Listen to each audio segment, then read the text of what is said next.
Hello बच्चों, नमस्ते। कैसे हैं आप सब लोग। मैं उम्मीद करती हूँ कि आप सब लोग बहुत अच्छे होंगे और बहुत अच्छे से पढ़ाई कर रहे होंगे।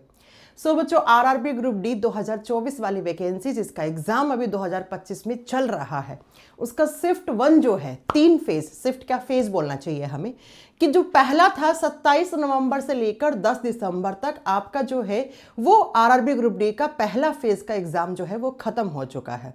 अब दूसरे फेज के एग्जाम की शुरुआत हो चुकी है। तो बहुत सारे बच्चे लगातार मैसेज करते हैं कि मैम हम परेशान हैं कि क्या कट ऑफ जाएगी आरआरबी ग्रुप डी 2025 के एग्जाम की।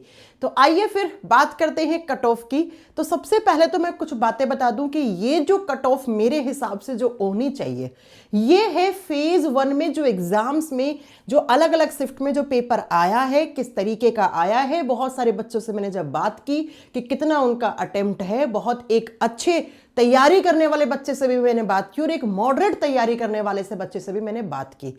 तो उसी के आधार पर है, क्योंकि फेज 1 के एग्जाम खत्म हो चुके हैं, तो फेज 1 में जितने बच्चों ने एग्जाम दिया था उनकी डाटा के आधार पर मैं आपको यहां पर कुछ कट ऑफ का एनालिसिस आपको बता रही हूं। लेकिन मैं यहां पर एक पॉइंट डिस्क्लेमर में ऐड कर देना चाहती हूं कि बेटा जब तीनों फेज हो जाएंगी तो उसके बाद इस कट ऑफ में हल्का फुल्का आपको वेरिएशन देखने को मिलेगा, बहुत ज्यादा वेरिएशन नहीं देखने को मिलेगा, बिकॉज इनके एग्जाम का पैटर्न है वो एकदम सेम है, कुछ अलग टाइप का वेरिएशन नहीं देखने को मिल रहा है। तो चलिए फिर शुरू करते हैं कट ऑफ का सिलसिला। बहुत बच्चों को धक धक होने वाली है मेरी इस वीडियो से, हो सकती है भैया। चलिए सबसे पहले आरआरबी ग्रुप डी 2024 की जब बात करते हैं बेटा, तो बहुत सारे बच्चों को लगता है क्या नॉर्मलाइजेशन रहेगा, किस तरीके से रहेगा मैम, क्या हम सेफ हैं या फिर हम इस रेस से बाहर हैं। तो मैं सारी चीजें आपको जो पिछले जो आरआरबी ग्रुप डी के एग्जाम्स हुए हैं, चाहे वो आपका 2018 का हो, चाहे वो 2019 वाला जो 22 में आपका एग्जाम हुआ था, उसके आधार पे मैं सारी बातें आपका पूरा डेटा के आधार पे मैं एनालिसिस करने वाली हूं, कुछ अपनी तरफ से कुछ ऐड ऑन नहीं करने वाली हूं बेटा। जब हम 2019 से लेकर 2024 का एग्जाम, यानी कि जो अभी चल रहा है 25 में, वो 24 का ही तो एग्जाम है। तो जब हम 2019 से लेकर 2024 के बीच में जब कट ऑफ को एनालिसिस करते हैं हम पिछले एग्जाम्स की, तो क्या हम पाते हैं यहां पर, वो हमें देखना बहुत जरूरी है। और मैं यहां पे ऐड कर दूं, यह विश्लेषण डेटा और लॉजिक पर आधारित है, जिससे स्पष्ट होगा कि 2024 वाली कट ऑफ कितनी जाएगी, जिसका एग्जाम आप अभी दे रहे हैं। ठीक है, आइए स्टार्ट करते हैं बेटा। जब हम 2024 का एग्जाम जो 2025 में चल रहा है, इससे पहले एग्जाम्स की बात करते हैं, तो एक एग्जाम था जो आपका आरआरबी ग्रुप डी का 2018 में करवाया था। 2018 में टोटल वैकेंसी थी 62,909, ये कुल वैकेंसी थी 2018 वाली। उसके बाद 2019 में वैकेंसी निकाली थी, वो थी 1,03,769 वैकेंसी। ठीक है, इसका एग्जाम आपका जो हुआ था वो 3 साल, 3.5 साल ही हो गए थे, उसके बाद आपका एग्जाम हुआ था। उसके बाद जो वैकेंसी आई है, लगभग आप मान लो 5 से 5.5 साल के बाद जो वैकेंसी आपको देखने को मिली, वो 2024 में देखने को मिली, जिसका एग्जाम अभी आप दे रहे हैं या दे चुके हैं। वैकेंसी का नंबर है 32,438, 32,438 ये वैकेंसी है। आप इस स्लाइड से क्या समझ रहे हैं, आप साफ साफ समझ रहे हैं 2018 में वैकेंसी थी 62,909, उसके बाद है 1,03,769, उसके बाद है 32,438। तो एक बात क्या मुझे आप लोगों को बताने की जरूरत है कि जब नंबर ऑफ वैकेंसी आधी की भी आधी नहीं बची है, तो बेटा कंपटीशन तो बढ़ने वाला है। बताओ बढ़ेगा कि नहीं बढ़ेगा? जी मैम बढ़ेगा। आपको वैकेंसी का टोटल नंबर ऑफ वैकेंसी से आपने कंपेयर कर लिया? जी मैम कर लिया। अब आओ अगली स्लाइड पे। जब हम बात करते हैं बेटा 2018 और 2019 वाली वैकेंसी और 2024 की वैकेंसी जिसका एग्जाम आप दे रहे हैं या दे चुके हैं, जब इन वैकेंसीज को आप कंपेयर करोगे तो थोड़ा सा समझने की कोशिश करना कुछ चीजें। ये आपकी टोटल वैकेंसी थी 2018 में, ये वैकेंसी 2019 में, ये वैकेंसी, और ये आपकी वैकेंसी इतनी रही आपके 2024 में। जो आप देख रहे हैं कि कंपटीशन तो बढ़ना तय है, क्योंकि नंबर ऑफ वैकेंसी है वो आपकी बहुत कम हो गई है। अब बात करते हैं कि मैम कितने फॉर्म भरे गए। जब हम 2019 वाली वैकेंसी जो 1 लाख कितनी थी, 1 लाख से ऊपर वैकेंसी थी, उसके लिए जो टोटल फॉर्म भरे गए थे वो भरे गए थे 1,20,00,000। आप देख रहे हो 1,20,00,000 फॉर्म भरे गए थे, यानी 1.2 CR फॉर्म भरे गए थे 2019 वाली वैकेंसी में। अब जिस एक वैकेंसी का आप एग्जाम दे रहे हैं 2024 वाली वैकेंसी, तो उसमें जो टोटल फॉर्म भरे गए वो 1,08,00,000 फॉर्म है। फॉर्म में कोई ज्यादा वेरिएशन नहीं है। आप ढंग से देखोगे तो बेटा 2019 वाली में नंबर ऑफ वैकेंसी कितनी थी? नंबर ऑफ वैकेंसी थी बेटा 1,03,769। ठीक है, फॉर्म कितने भरे गए? 1.2 CR। यहां पर वैकेंसी है 32,438। फॉर्म कितने भरे गए? 1.08 CR। इतना ही भरा गया? जी मैम। ये आपको पता लग गया कितनी वैकेंसी है और कितने जो है वो फॉर्म भरे गए हैं। अब बात करते हैं कि मैम अटेंडेंस क्या रही। अटेंडेंस का कंपैरिजन जब हम करते हैं तो 2019 में जो अटेंडेंस रही थी वो रही थी 60 से 65%। हाँ, 1,20,00,000 जहां पे फॉर्म भरे गए थे उस वैकेंसी में जो अटेंडेंस रही थी वो लगभग 75 lakhs रही थी। इसको परसेंटेज में देखोगे तो 60 से 65% निकल के आएगा। और जब आप बात करते हो 2024 वाली वैकेंसी की, तो उसमें अटेंडेंस रह रही है फेज 1 के आधार पर, बता रही हूं मैं, सिर्फ और सिर्फ 45 से 50%। 50 तो मैं मैक्सिमम बता रही हूं, किसी किसी में 44, 45, किसी दिन ये ऐसा ही रहा है, 44, 46% के लगभग ही रहा है। यानी कि यहां पर जो बच्चे एग्जाम देंगे या दे रहे हैं वो 50 लाख है। 2019 वाली में 75 लाख थे और यहां पर है 50 लाख। यहां पे वैकेंसी आप देख रहे हैं 1,03,738। यहां पे वैकेंसी है नाम मात्र 32,300 समथिंग वैकेंसी। तो बताओ, कंपटीशन आपको साफ साफ दिख रहा है कि कितना गुना कंपटीशन है। इतनी तो गणित आपकी अच्छी होगी बेटा। जब 2019 की बात करते हैं तो एक सीट पर लगभग 70 बच्चे तो जो थे वो उम्मीदवार थे। यानी कि 70 बच्चों के बीच में एक बच्चे का सिलेक्शन हो रहा था, एक बच्चे का सिलेक्शन हो रहा था, एक बच्चे को सीट मिल रही थी। एक सीट पर फाइट कर रहे थे कितने लड़के? 70। और जब हम 2024 की बात कर रहे हैं तो बेटा यहां पर एक सीट पर 150 प्लस उम्मीदवार यहां पर बैठे हैं नजर गड़ाए हुए। ये उस वैकेंसी की बात है जहां पर 1,03,000 वैकेंसी थी लगभग, और ये उसकी बात है जहां पर आपके पास नंबर ऑफ वैकेंसी है मात्र और मात्र 32,000। तो यहां पर कंपटीशन आप साफ साफ देख रहे हो कि क्या तगड़ा कंपटीशन हो गया है। तो बेटा 2024 में जो कंपटीशन है दोगुने से थोड़ा ज्यादा हो गया कि नहीं हो गया? निष्कर्ष क्या निकला? निष्कर्ष ये निकला कि भैया 2019 और 2024 में जब कंपेयर कर रहे हो आप, तो बेटा जो कंपटीशन है 2024 में वो लगभग दुगुना से भी ज्यादा है। जी मैम है।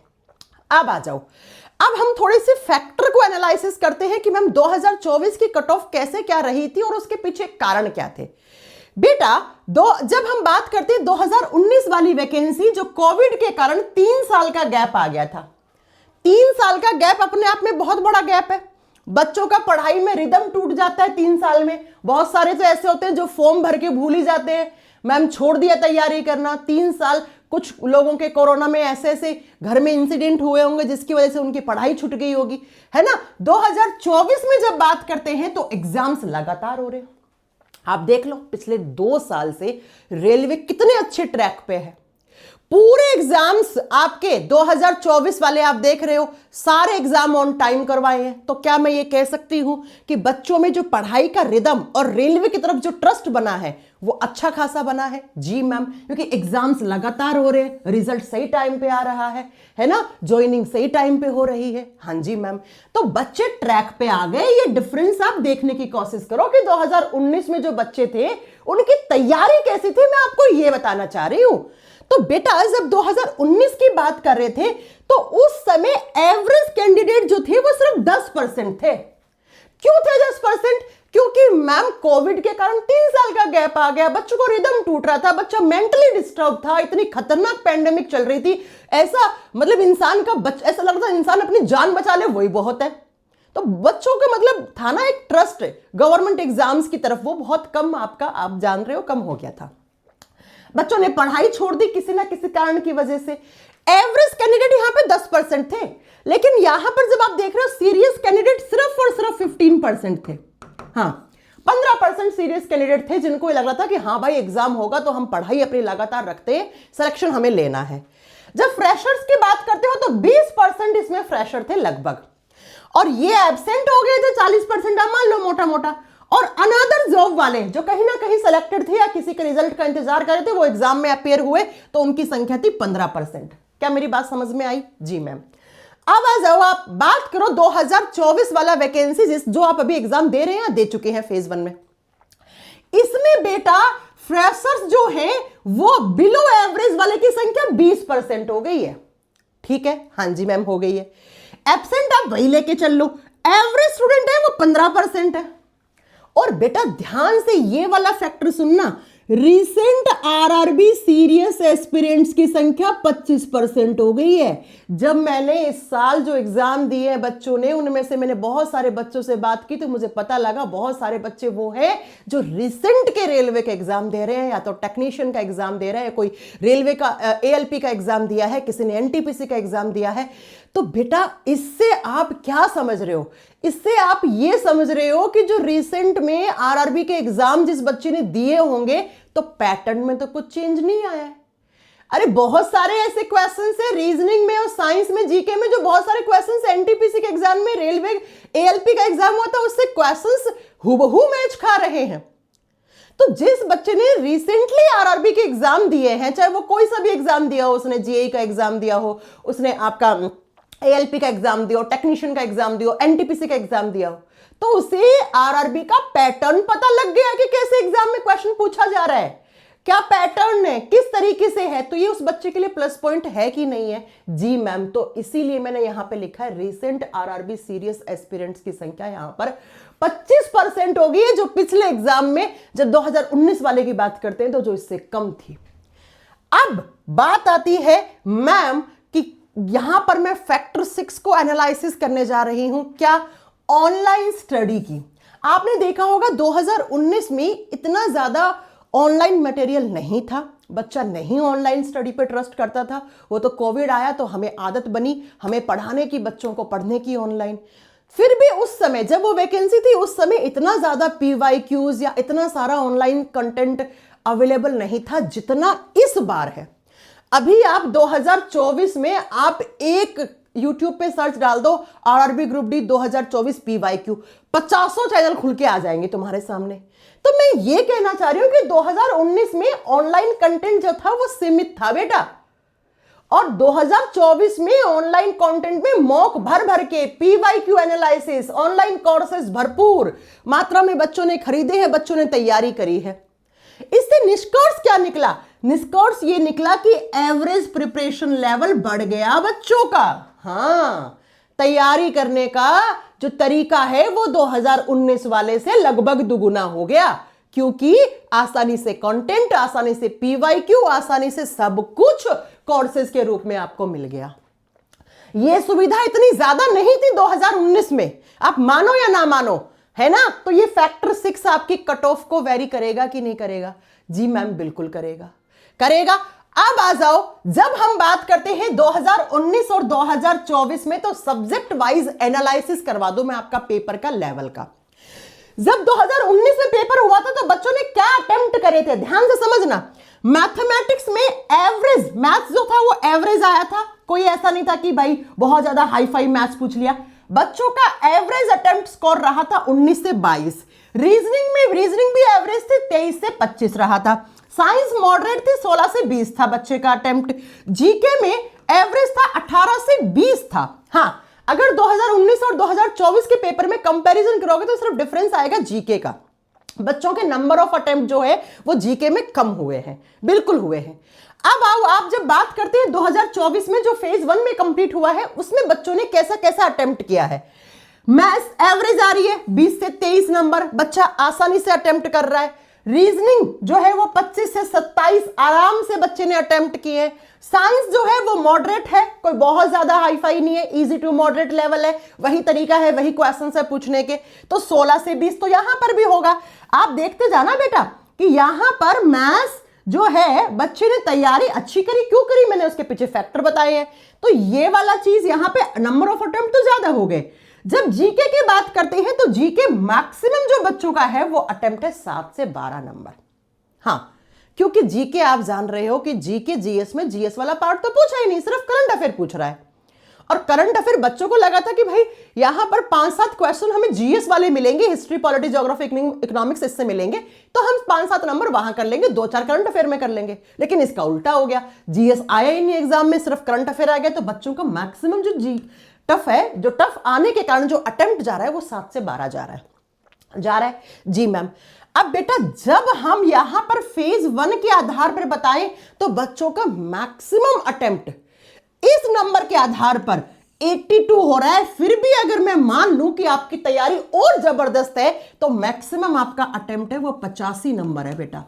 80 से 85 के बीच में बच्चों का अटेम्प्ट रहा है। जिस बच्चे ने कॉन्सेप्चुअल बेस्ड स्टडी करी है, कंसिस्टेंट होकर करी है, बहुत बढ़िया से सिलेबस खत्म करा है, उन बच्चों का अटेम्प्ट 80 से 85 रहा है।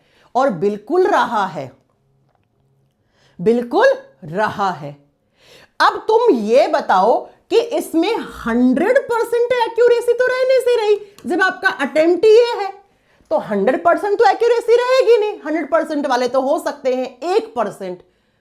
आंसर क्या आने दो, 1%, 1.25%, 1.5% होंगे, इतने ही होंगे बेटा।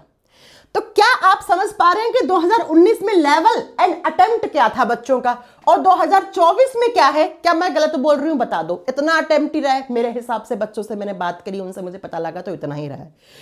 तो मैक्सिमम जो अटेम्प्ट है वो 80 से 85 रहे हैं। तो अब बात करते हैं मैम कि फैक्टर 8 क्या फर्क डालेगा आपकी कट ऑफ पे, वो है पीवाईक्यू रिपीटेशन।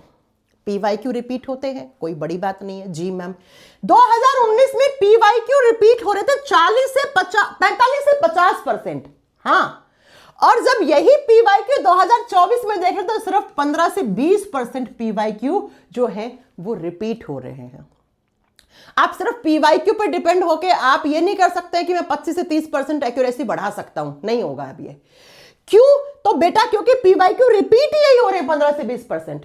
और इन 15 से 20% में मैं आपको बता दूं कि वो पीवाईक्यूज रिपीट हो रहे हैं जो रिसेंटली आरआरबी ने एग्जाम करवाए हैं।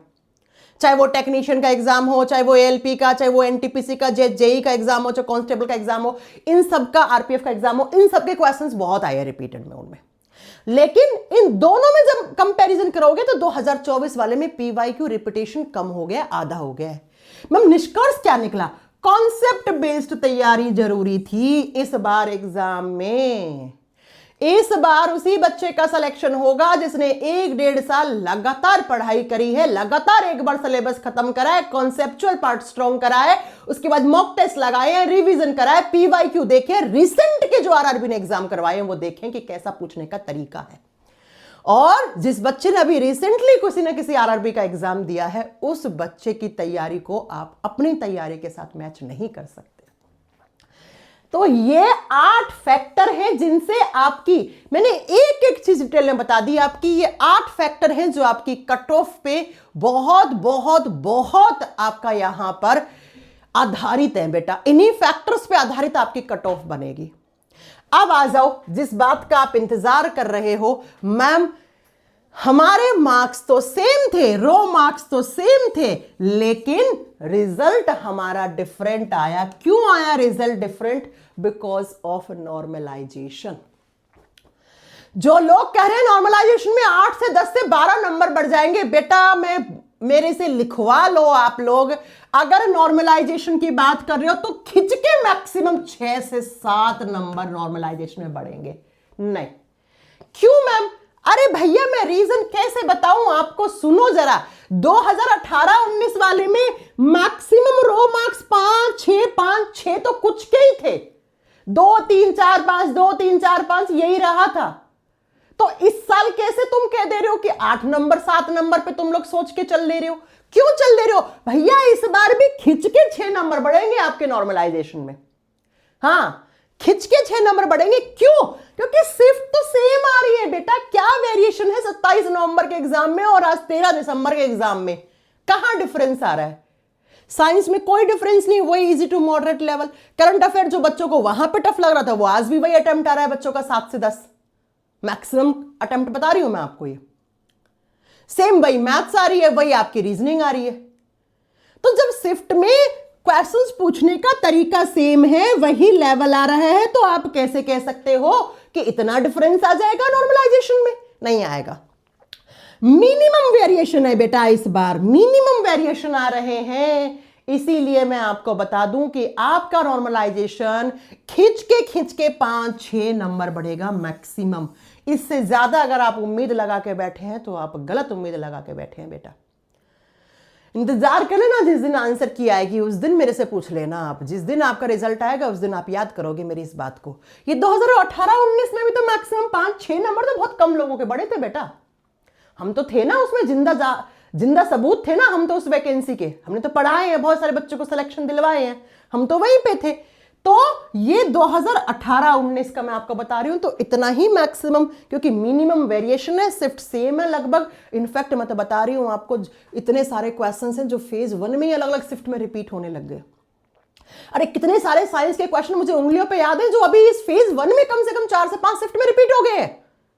और कितने क्वेश्चंस ऐसे हैं जो रिपीट नहीं हुए हैं, लेकिन सिर्फ उसमें 10-20 का डिफरेंस, 10-20 का डिफरेंस। वैसा डिफरेंस मत समझना कि मैम 10 और 20 के बीच में 10 का डिफरेंस है, नहीं। यहां में मैं कहने का मतलब समझ रही हूं कि अगर आपने उस एग्जाम का क्वेश्चन देख लिया था तो उस एग्जाम के क्वेश्चन से इर्द गिर्द और क्या क्या क्वेश्चन बन सकते हैं वही पूछ रहा है, तो वेरिएशन की जगह नहीं बची ना, है ना। तो अब आइए जरा, जब कट ऑफ की बात करते हैं तो प्यारे बच्चों 2019 में मैक्सिमम कट ऑफ रही थी 70.98 एंड 70.64 या 68 था, देख लेना। अब जिस घड़ी का आपको इंतजार है वो मैं आपको बता दूं, ये फाइनल कंक्लूजन है मेरे हिसाब से। मैं आपको बता रही हूं, साफ साफ मेंशन करा है कि एक्सपेक्टेड कट ऑफ है टिल फेज 1। फेज 1 के एग्जाम्स और उनकी शिफ्ट, उनका लेवल, उनका बच्चे का नंबर ऑफ अटेम्प्ट, एक्यूरेसी देखते हुए मैं आपको ये कट ऑफ बताने जा रही हूं जोन वाइज। मेरे हिसाब से ये सारे जो मैंने 8 फैक्टर बताए हैं, उस 8 फैक्टर को लगाने के बाद आफ्टर नॉर्मलाइजेशन, नॉर्मलाइजेशन में मैंने कह दिया है आपका खिंच के बढ़ेगा तो 5 नंबर बढ़ेगा बेटा, ठीक है, क्योंकि कोई शिफ्ट में वेरिएशन नहीं है, कोई यहां पे लेवल में वेरिएशन नहीं है, बहुत ज्यादा नहीं देखने को मिल रहा है। तो बेटा ये वो कट ऑफ है आपकी जो मेरे हिसाब से जानी चाहिए। हां, फेज 1 के एग्जाम खत्म होने के बाद की बात बता रही हूं। अगर जैसे तीनों फेज में खत्म हो जाएंगे, उसके बाद हम फिर से एक एनालिसिस करेंगे तो बहुत ज्यादा डिफरेंस देखने को नहीं मिलेगा, बिकॉज बेटा आरआरबी का पैटर्न यही है। टीसीएस ऐसे ही प्रकार के क्वेश्चन पूछ रहा है, कुछ नए नहीं आ रहे। जब चंडीगढ़ जोन की बात करोगे तो 76.47 मेरे हिसाब से, उसके बाद रांची में 76.13, गुवाहाटी में 65.8 आफ्टर नॉर्मलाइजेशन बता रही हूं मैं, ठीक है। आगे बात समझ में, भुवनेश्वर में इतना, अजमेर में इतनी रहेगी, अजमेर की 73.81 मेरे हिसाब से, अहमदाबाद 68 पे जाना चाहिए, इलाहाबाद 71, भोपाल 71, कोलकाता 75, पटना 71, चेन्नई 66, बेंगलुरु 71, मुंबई 69, गोरखपुर 74। गोरखपुर को तो आपको पता ही है, गोरखपुर हो गया, चंडीगढ़ हो गया, ये जोन तो डेंजर जोन है, रांची है ना। बिलासपुर की आपकी रहेगी मेरे हिसाब से 60.65, जबलपुर में 71, सिकंदराबाद में 62। ये कट ऑफ मेरे हिसाब से जानी चाहिए। अब आप कहोगे मैम क्यों जानी चाहिए आपके हिसाब से? क्योंकि बेटा बच्चों का जो नंबर ऑफ अटेम्प्ट है वो है 80 से 85। 80 से 85 में आप अगर 100% एक्यूरेसी हटाओगे तो बेटा वो 1-1.5% निकलेंगे, उसके बाद वाले तो यहीं आएंगे ना बेटा। तो ये कट ऑफ अगर आपके इस इतने इर्द गिर्द अगर आपके मार्क्स आ रहे हैं इस जोन वाइज में, तो बेटा अब आपको पता है नेक्स्ट आपको फिजिकल की तैयारी शुरू कर देनी चाहिए। और अगर किसी बच्चे को लग रहा है कि भैया रोड़ा है, इतने तो नहीं आ रहे हैं, इसके ऊपर आ रहे हैं तो सोने पे सुहागा है 1-2-2.5 नंबर, लेकिन इससे नीचे आ रहे हैं तो आपको पता है आप डेंजर जोन में हैं, तो भैया उस बच्चे को अपनी तैयारी फिर से शुरू कर देनी चाहिए। क्योंकि आपके सामने 2025 वाली वैकेंसी जिसका एग्जाम 2026 में होगा, 2026 वाली वैकेंसी जिसका एग्जाम 2027 में होगा, 2 मौके और है आपके पास। ठीक है, आई मेरी बात समझ में? अगर आप एज के लिए एलिजिबल हैं तो 2 मौके आपके पास और है सामने।